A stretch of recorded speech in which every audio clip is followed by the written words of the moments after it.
Hi there, I'm Johnny, and a little while ago I came up with this idea of building a outdoor fireplace. I don't know why, but I had this crazy idea that I needed a big 6 foot tall fireplace in my backyard, and we had this like corner of the yard that would work out perfect to build it, and now this is how our Friday nights look.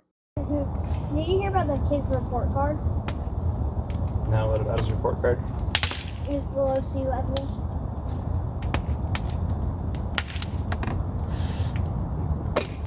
Sea level. Do you know why the kid ate his homework? Because his teacher said it was a piece of cake. I'm taking part in a stair climbing competition. Better step up your game. All right, enough of the shenanigans for now. How about we do a little montage of building this fireplace? In the corner of the yard where I wanted to build the fireplace, I excavated the soil and then brought enough gravel where I had a 4-inch base of gravel and poured a 4-inch slab for the fireplace to be built on.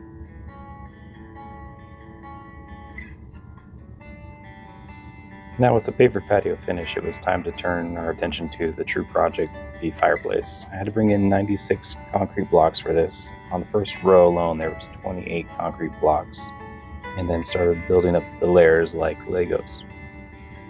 For the hearth, I decided to pour that in a concrete slab, and as luck would have it, rain immediately moved in, so I had to quickly cover it all up with a tent and a tarp. From there was continue building up the fireplace and start working on the chimney. And just like the hearth, the mantle, and the chimney cap decided to cast in concrete.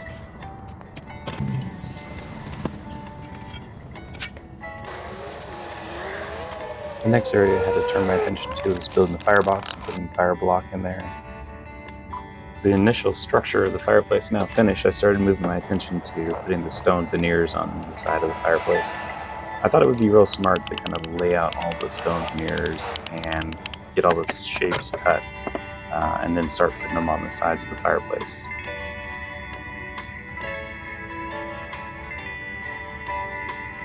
I later learned that that isn't a very good approach because everything I put on had to have a different gap from what I laid out, and from then on I would just put on the larger stones and then kind of work and find the right stone that would fit into each gap and apply those onto the fireplace.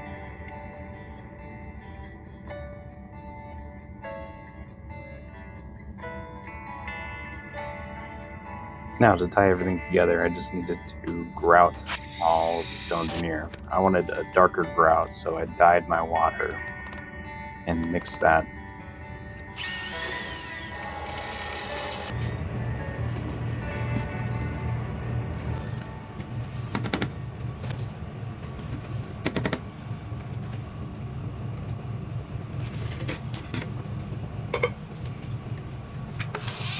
Once everything was mixed well, I put it into my mortar bag and tested to make sure it flowed well. If it didn't flow well at this point, I needed to add more water. From there, I just had to squeeze the grout into the stonework. All the nooks and crannies got a little bit of grout.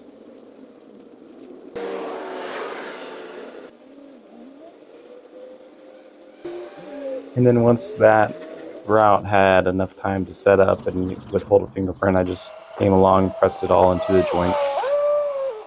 And then I brushed the joints to make the joints more even and uniform.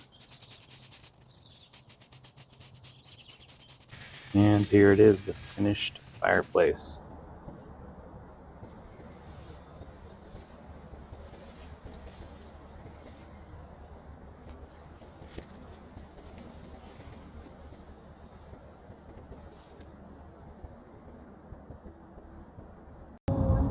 Did you hear about the guy who evaporated?